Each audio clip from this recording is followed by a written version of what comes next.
मंगलवार को होने वाले उपराष्ट्रपति चुनाव में संसद के दोनों सदनों के कुल 781 सांसद मतदान करेंगे और जीत के लिए 392 वोट जरूरी हैं।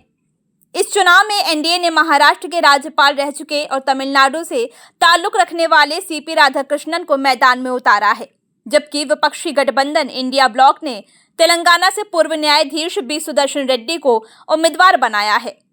संख्या बल के लिहाज से एनडीए का पलड़ा भारी है, क्योंकि लोकसभा और राज्यसभा को मिलाकर उससे 425 सांसदों का समर्थन मिलने का भरोसा है, जबकि विपक्ष को 324 सांसदों के साथ संघर्ष करना पड़ रहा है।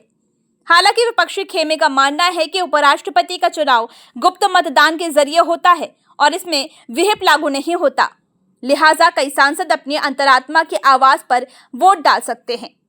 विपक्ष इसीलिए सुदर्शन रेड्डी की गैर राजनीतिक छवि, तेलुगु अस्मिता और संविधान की रक्षा के मुद्दे को आगे रखकर क्रॉस वोटिंग की संभावना तलाश रहा है।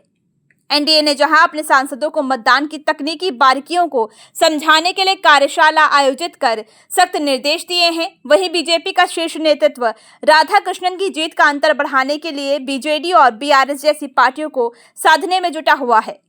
इन दोनों दलों के साथ अकाली दल, जेडपीएम, वीओटीटीपी और निर्दलीय सांसदों का झुकाव अब तक साफ नहीं हो पाया है, जिसमें सस्पेंस और गहरा गया है।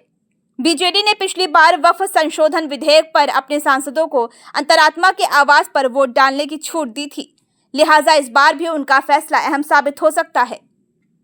दूसरी ओर कांग्रेस, तृणमूल, आप, द्रमुक, सपा, राजद, वामपंथी दलों और अन्य विपक्षी पार्टियों ने मिलकर सुदर्शन रेड्डी के समर्थन में पूरा प्रचार अभियान चलाया है।